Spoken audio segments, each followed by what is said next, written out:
Welcome to my channel. My name is Reiban, and I've spent many years behind the operating table. During that time, I've seen thousands of patients over 70, and only 2 came with a real injury. The rest?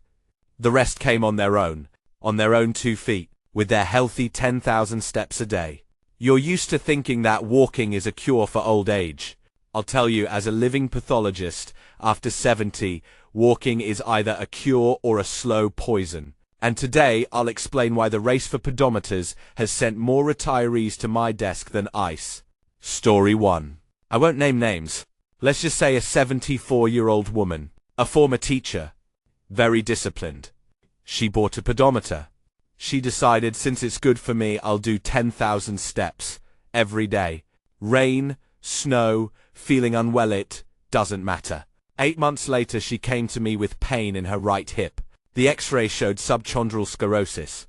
This is when the cartilage has worn down to the bone. Bone began to rub against bone. I asked, "Did you stop when it hurt?" She said, "No, I endured it. I have to stick to my plan." We replaced her hip. 6 months later, she's walking with a cane, and she'll never take another step.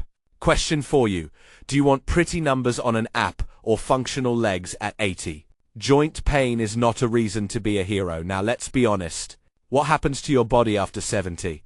First, the amount of synovial fluid, the very lubricant in your joints, drops by 40 to 60%. It's like draining half the oil in your car engine and driving to Crimea. Will it last long? No, the engine will seize up. Second, your ligaments become stiffer. They lose elasticity.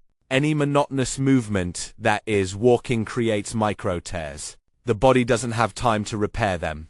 Third, and most importantly, blood supply to cartilage in the elderly occurs only during movement. But be careful under overload. The vessels spasm.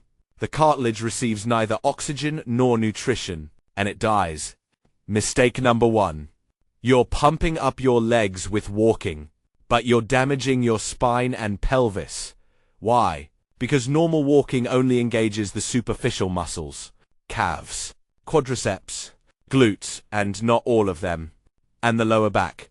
And there are muscles I call internal armor. They're invisible, but they hold the organs, spine, and hip joints in the correct position. Transverse abdominis, multifidus lumborum, deep cervical flexors, pelvic floor muscles. Walking doesn't train them at all. Zero. What's going on? You walk, walk, walk. The outer muscles become stiff and short, and the armor becomes weak and flabby. Result: the spine collapses. The head is pulled forward. The organs sag. The pressure on the joints becomes monstrous. And so you go to the surgeon again, with a hernia, with prolapse, with a compression fracture. Second story. A 72-year-old man, vigorous, fit, a retired military man. He also decided movement is life. He started walking for 2 hours in the morning and evening. For the heart, he said. 6 months later, a heart attack. Out of nowhere.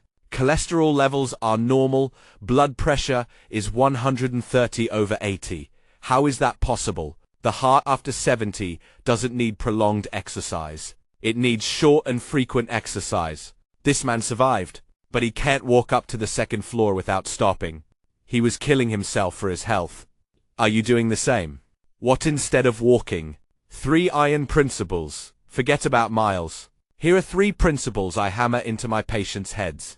First, shoes without hard soles.